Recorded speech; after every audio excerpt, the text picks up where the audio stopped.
Joseph Vijay அவர்கள் செய்தது ஏத்துக்கவே முடியாது. ஒரே ஒரு எம்எல்ஏ திருடிட்டு போய் தூக்கிட்டு போய் கடத்திக்கிட்டு போய் கொண்டு வச்சு அவர்கிட்ட கையெழுத்தெல்லாம் வாங்குறது எந்த வகையில நியாயம்? அண்ணாமலையினால நீங்க வெற்றி பெற்றது உண்மையா இல்லையா? திரு குருமூர்த்தி அவர்கள் சன் டிவிக்கு எதிராக ஒரு பெரிய ஊழல் இல்லதெல்லாம் எடுத்துட்டு முன் வந்தாரு. அந்த கேஸ் என்ன சார் ஆச்சு? முஸ்லீம் லீக் எப்படி சார் நீங்க நேற்றுக்கு வந்து வெக்கமே இல்லாம ஆதரவு கேட்டீங்க? உங்களுக்கு முதல்ல குரல் எழுப்புனது திருமாவளவன்கிற இந்த கேடு கெட்ட நபர். இதுல அதை விட கம்யூனிஸ்ட்காரங்களுடைய கதையை பாத்தீங்கன்னா ரொம்ப ரொம்ப ரொம்ப கேவலமான கதை.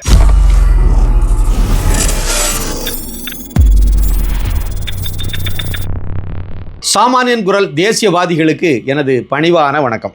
அதாவது ஜோசப் விஜய் அவர்கள் செய்தது ஏற்றுக்கவே முடியாது, யாருமே ஏற்றுக்க முடியாது. நீங்கள் வந்து நேர்மையான ஆட்சியை கொடுக்க போகிறேன், திமுக வந்து தீய சக்தி, அது தீய சக்தி தான் எல்லாம் மாற்றுக்கிறது கிடையாது, நான் வந்து தூய சக்தின்னு சொல்லிட்டு வந்தீங்க.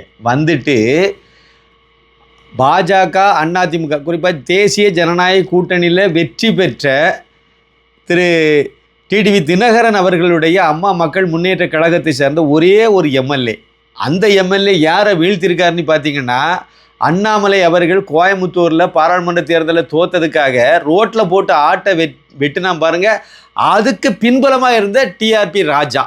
கேடுகட்ட ஆட்கள் இவங்க எல்லாம்.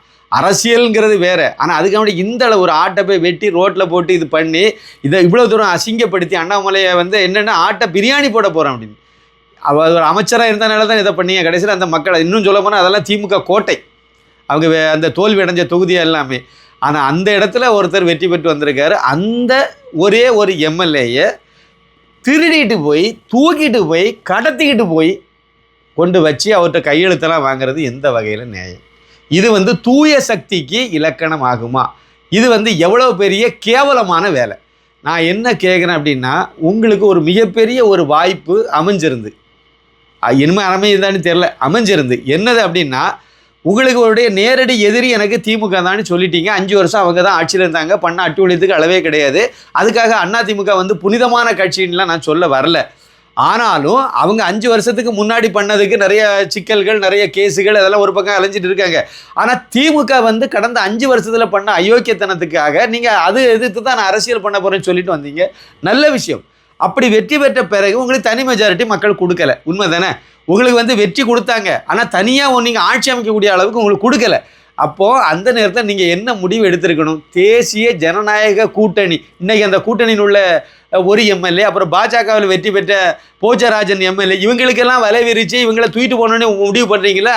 அதே கூட்டணியினுடைய தலைவர்களை பேசி தேசிய ஜனநாயக கூட்டணி எங்களுக்கு ஆதரவு தாங்க, அது ஆதரவு உள்ளே இருந்து தாரீங்களா வெளியே இருந்து தாரீங்களா அது என்னங்கிறத அப்புறம் பேசிட்டு அதை நீங்கள் செய்திருந்தீங்கன்னா அது ஒரு லாஜிக் படி நியாயமாக இருக்கும். முக்கியமான ஒரு காரணம் இதில் எதுக்கு நான் இதை சொல்கிறேன் அப்படின்னா, அண்ணாமலையினால் நீங்கள் வெற்றி பெற்றது உண்மையா இல்லையா? அண்ணாமலை அவர்களுக்காக பாஜகவுக்கு வந்த அதிகாரப்பூர்வமான ஓட்டு சதவீதத்தை எடுத்து பார்த்தாலே 8.4% வருது. அதாவது உங்களுக்கு 2024 அண்ணாமலைக்காக பாஜக வந்த ஓட்டு 2026 இப்போ சட்டமன்ற தேர்தலில் இப்போ பாஜக வாங்கியிருக்க 2.97% ஓட்டு. இந்த ரெண்டையும் ஒப்பிட்டு பார்த்தா இந்த விஷயம் சாதாரணமாக புரிஞ்சிடும், எல்லாத்துக்குமே தெரிஞ்ச விஷயம். ஆனால் உண்மையிலேயே அதற்கு பிறகு அண்ணாமலை பயணித்து வந்திருந்தார்னா அநேகமாக அந்த கூட்டணி 18 வாங்கியிருந்த அண்ணாமலை தலைமையிலான பாஜக அணி 2024 பாராளுமன்ற தேர்தலில் வாங்கின அந்த அணி அப்படியே நீடிச்சு இன்னும் சில கட்சிகளெல்லாம் உள்ளடக்கி இன்னும் கடுமையாக அவர் ஊராக போகணும்னு பிரச்சாரம் அஜெண்டா வச்சுருந்தார் திரு அண்ணாமலை ஐபிஎஸ். அவர் எண்மட்கள் யாத்திரை மாதிரி கிராமமாக போகணுங்கிறது அவருடைய அடுத்த இலக்காக இருந்துச்சு. அதெல்லாம் நடைமுறை ஆயிருதுன்னா இன்னைக்கு நீங்களே வெற்றி பெற்றுப்பேங்கிறது கேள்விக்குறி. ஒருவேளை வெற்றி பெற்றிருந்தால் கூட சில எம்எல்ஏக்கள் மட்டும்தான் அவங்களுக்கு கிடைக்கிறதுக்கு வாய்ப்பு. ஆனால் முன்னணியில், ஏன்னா அப்போவே 18% தாண்டி வந்துட்டார் அண்ணாமலை. நம்பிக்கை இல்லாமல் இவர் வெற்றி பெற போகிறாரா என்னன்னு தெரியாத இருந்த சூழ்நிலையில் அப்படி. ஆனால் இவ்வளோ தூரம் வந்துட்டாருன்னு சொல்லும்போது ஒரு நம்பிக்கையான இடத்துல அவர் வந்துட்டார். அப்போ அவருக்கு வந்து இன்னும் அதிகமான ஓட்டு கிடைக்கும். கண்டிப்பாக 30% கிராஸ் பண்ணி அந்த அணி வந்து அதிகமான ஓட்டை வாங்கியிருக்கோம். அதுக்கு எல்லா வாய்ப்பும் இருந்து எல்லா கதவுகளும் திறந்ததாக இருந்துச்சு. கேடுகட்ட திமுக பாஜகவினோட முன்னணி தலைவர்கள் இந்த குருமூர்த்திமான ஆட்கள் எல்லாம் சேர்ந்து தான் வந்து அதிமுக தான் கூட்டணி வைக்கணும், அதிமுக தான் கூட்டணி வைக்கணும், அதிமுக தான் கூட்டணி வைக்கணும்னு சொல்லி கெடுத்து நாசம் பண்ணிட்டாங்க. இப்போ வந்து குருமூர்த்தி அவர்கள் வந்து அவருடைய கமெண்ட் செக்ஷனை மூடி வச்சுட்டு உட்கார்ந்துருக்கார். ஏன்னா கண்டமேனைக்கு திட்டுறானு, அதனால மூடி வச்சுட்டு நான் வந்து அண்ணாமலையை வந்து வேண்டான்னு சொன்ன இடத்துல ஆட்களில் நான் ஒருத்தன் இல்லை, அவர் தான் பாஜக தலைவராக நீடிக்கணும்னு சொன்ன இடத்துல நான் இருந்தேன். இது என்னங்க விளக்கம்? பாஜக வந்து அதிமுக கூட்டணி வச்சா நான் தலைவர் பதவியிலேருந்து மாறினேன்னு தெளிவாக டிக்ளேர் பண்ணிட்டாரு அண்ணாமலை. அது பிறகு அவரை வந்து நீங்கள் கூட்டணியில் சேர்த்தாலே அவர் பேர் வர, இதான பாஜகனுடைய மூத்த தலைவர்களுடைய எண்ணமாக இருந்தது. மற்றபடி வந்து வேறு அதுக்கு இதை உப்பு சொப்பு இல்லாமல் இந்த காரணத்தை பயன்படுத்திக்கிட்டாங்க. ஏன் உங்களுக்கு தெரியாதா? அதான் வார்த்தையை சொன்னீங்களே நீங்கள். அதாவது வந்து பாஜக அதை இவ்வளவு வேகமாக போகக்கூடாது, எவ்வளோ வேகத்தில் போகணுங்கிறத பாஜகவினுடைய தலைமை பதவியில் இருக்கக்கூடியவங்க முடிவு பண்ணணும். நீங்கள் யார் சார்? கெடுத்து விட்டுட்டீங்களா? இப்போ அவ்வளோத்தையும் நாசம் பண்ணி விட்டீங்களா? அப்புறம் எதுக்கு கமெண்ட் செக்ஷனை பூட்டி வச்சுக்கிட்டு ஏன் உட்காந்துருக்கீங்க? திறந்து வைங்க, எல்லாரும் திட்டுறதையும் கேளுங்க. நீங்கள் அப்போ தானே உங்களுக்கு நீங்கள் ஒரு பத்திரிகையாளர் தானே. எனக்கு ஒரு முக்கியமான கேள்வி உண்டு, சாரி டைவர்ட் பண்ணி போகிறேன்னு வேண்டாம்.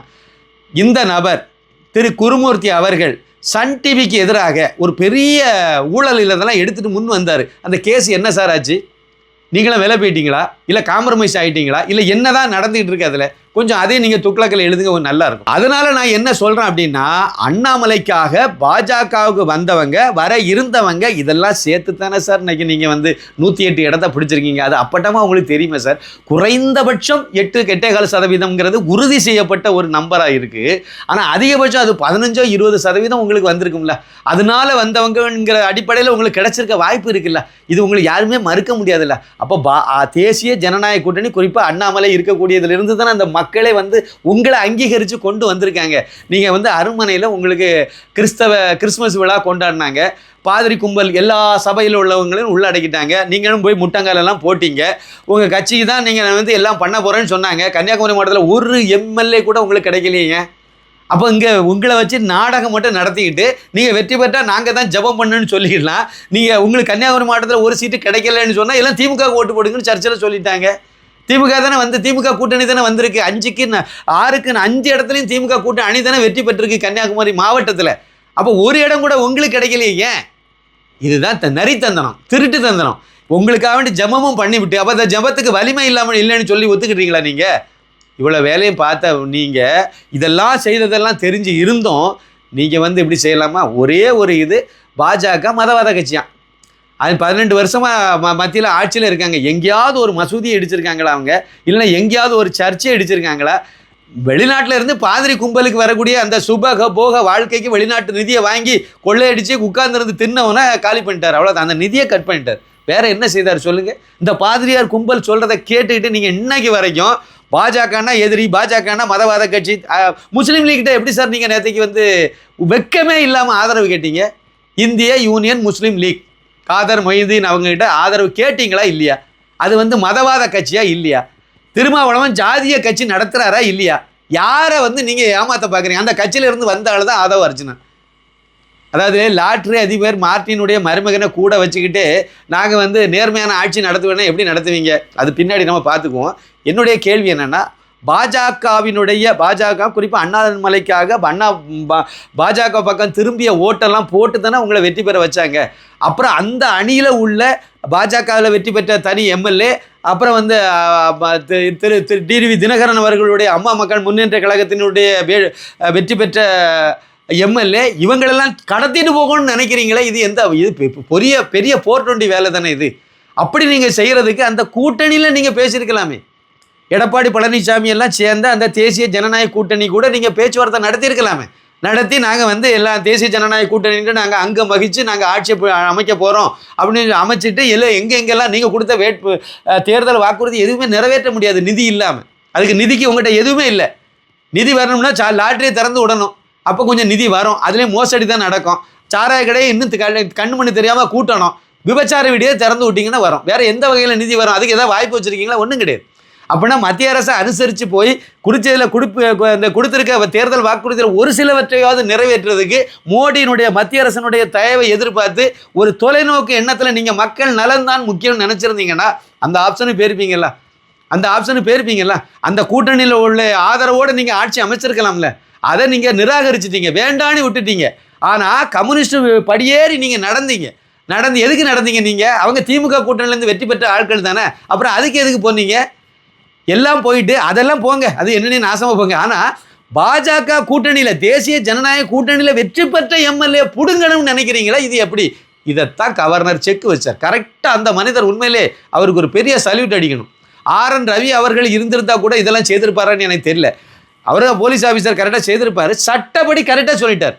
குதிரை பேரம் நடக்காமல் இருக்கணும்னா நீங்கள் உங்களை ஆதரிக்கிற எம்எல்ஏவுடைய எண்ணிக்கையை கொடுங்க, எங்களுக்கு நேரம் கொண்டு நிப்பாட்ட வேண்டாம், அந்த எண்ணிக்கையை கொடுங்கன்னு தானே சொன்னார். இது வரைக்கும் வரலையே. உங்களுக்கு முதல்ல குரல் எழுப்புனது திருமாவளவன்கிற இந்த கேடு கெட்ட நபர். இந்த நபரை பற்றி ஒரு சின்ன விஷயத்தை சொல்லிட்டு உள்ள வர கரெக்டாக இருக்கும். 2024 பாராளுமன்ற தேர்தலுக்கு முன்னாடி திரு எடப்பாடி பழனிசாமிக்கு வந்து ஒரு கோரிக்கை வச்சார். நீங்கள் வந்து மதவாத கட்சியான பாஜகவிலிருந்து அந்த கூட்டணியை விட்டு வெளியே வாங்க, நான் உங்கள் கூட கூட்டணி மாறேன்னு சொன்னார். அவரு நம்பினார். இவரு போய் இதில் வடபழனியில் விஜய் ஹாஸ்பிட்டலில் போய் படுத்துக்கிட்டார். யார்? தொல் திருமாவளவன்.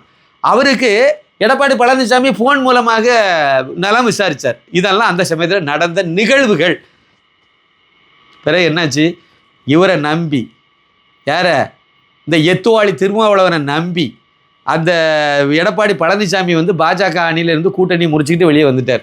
அது வந்து எங்கள் தலைவியை பற்றி அண்ணாமலை பேசினார், அண்ணாதுரையை பற்றி பேசினாருன்னு சொல்லி ஒரு பெரிய விஷயமா அதை சொல்லிக்கிட்டு கூட்டணியை முறிச்சுக்கிட்டாங்க. ரைட்டு. வெளியே வந்த உடனே இந்த மனுஷன் என்ன பண்ணார்? திமுக கூட்டணியில் நீடிச்சிட்டாரு. அண்ணா இவர் எடப்பாடி பழனிசாமியை தெருவோடு நடக்க வச்சுட்டாரு. தனியாக ஆக்கி விட்டாரா? ஒன்றும் இல்லாமல் சரிச்சு விட்டாரா? இப்போ முதல் செங்கலை தூக்கி வச்சதே இந்த ஆள் தான். அது வந்து பாஜக தான் பின்னணியில் இருந்து இது விஜய் வந்து ஆட்சி அமைக்க விடாமல் தடுக்கிறார்கள், கெடுக்கிறார்கள். ஆர்எஸ்எஸ்னுடைய சித்தாந்தம் தான் இது தடுக்குது. பிஜேபிக்கே ஒரே ஒரு எம்எல்ஏ தான் இருக்காங்க. அந்த எம்எல்ஏ திருடிட்டு போகிறதுக்கு நீங்கள் முயற்சி பண்ணீங்க, பலிக்கலை, நடக்கலை.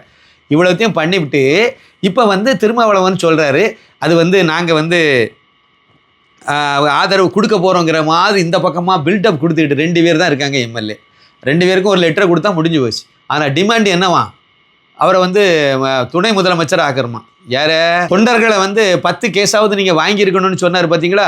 நீங்கள் வந்து 10 கேஸ் இருக்கணும், 10 அதில் கொலை கேஸெல்லாம் இருக்கணும், எஃப்ஐஆர் வாங்கியிருக்கணும், இப்படிலாம் சொன்னார்ல. அப்படிப்பட்ட ஒரு புனிதமான தலைவர் வந்து துணை முதலமைச்சர் ஆகணும்னு ஒரு பக்கம் பேசுகிறாங்க, இன்னொரு பக்கம் அவர் முதலமைச்சராகவே ஆகிறதுக்கு தகுதி இருக்குது. எத்தனை ஓட்டு வாங்கியிருக்காரு? கொடுத்தது, போட்டியிட்டது 8 தொகுதி, அதில் வெற்றி பெற்றது 2 தொகுதி. அந்த 2 தொகுதியில் இவர் வன்னி அரசெல்லாம் வெற்றி பெற்றது வந்து 200 சொச்சம் ஓட்டுன்னு நினைக்கிறேன். ரொம்ப எப்படி ஜஸ்ட்டு வெற்றி பெற்றுட்டார், அது ஓகே.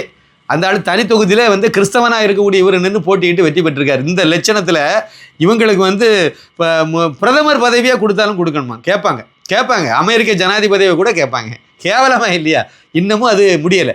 2 சீட்டு ஒரு அதுவும் திமுக கூட்டணிலேருந்து வெற்றி பெற்றவங்க. குறைஞ்சபட்சம் கம்யூனிஸ்டுக்கார மாதிரியாவது வெளியே நின்று ஆதரிக்கணும்னு சொன்னால் கூட ஏதோ ஒன்று அப்படிங்கிற மாதிரியாவது இருக்கும். அதுவும் இல்லை.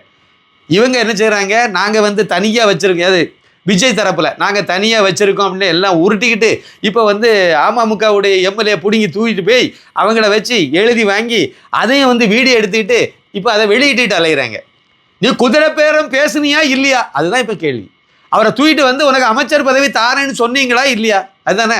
குறைந்தபட்சம் நீங்கள் அந்த கட்சி தலைவர்கிட்டையாவது பேசியிருக்கணுமா? பேசியிருக்க வேண்டாமா? என்ன ஒரு இது? அப்போ இது ரவுடித்தனம் தானே. திமுகவுக்கு உங்களுக்கு என்ன வித்தியாசம் இருக்குது? இதைத்தானே வந்து கவர்னரே சொன்னார். இதுதான் இன்றைய நிலவரம். இந்த லட்சணத்தில் அதை விட கம்யூனிஸ்டுக்காரங்களுடைய கதையை பார்த்தீங்கன்னா ரொம்ப ரொம்ப ரொம்ப கேவலமான கதை.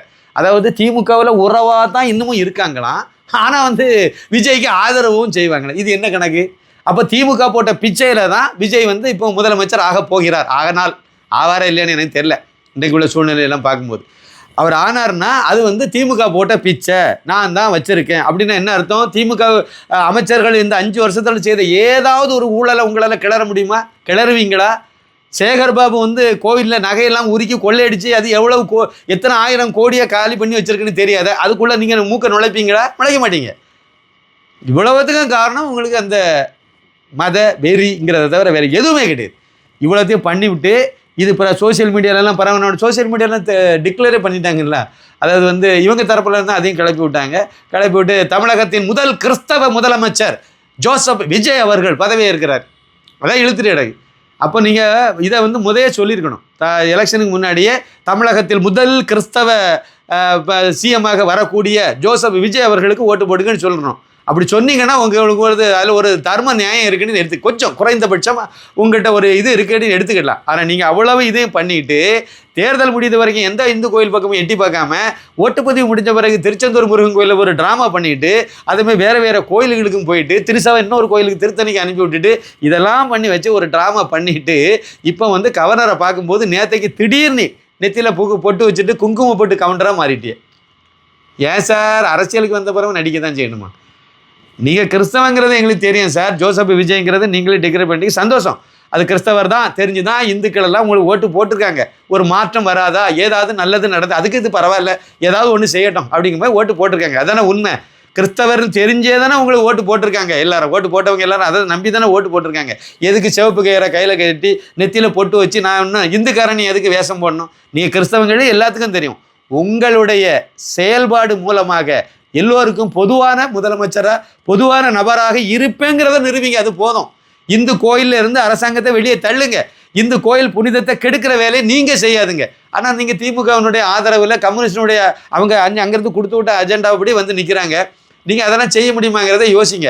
குறைந்தபட்சம் இந்துக்களுடைய வழிபாட்டு இதெல்லாம் கேவலப்படுத்தாமல் இழிவுபடுத்தாமல் புண்படுத்தாமல் கடந்த தீபாவளிக்கு நீங்கள் வாழ்த்தே சொல்லலை. அது தெரியுமா?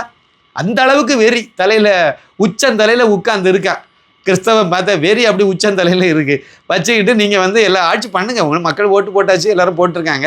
ஆனால் இந்த அளவுக்கு இருக்கக்கூடாது சார். நீங்கள் வெற்றி பெற்ற பிறகு ஒரு மனுஷனாக இருந்து ஒரு நேர்மையாக எல்லாத்துக்கும் பொதுவான ஆளாக தான் நீங்கள் இருக்கணும். நடிக்கலாம் கூடாது.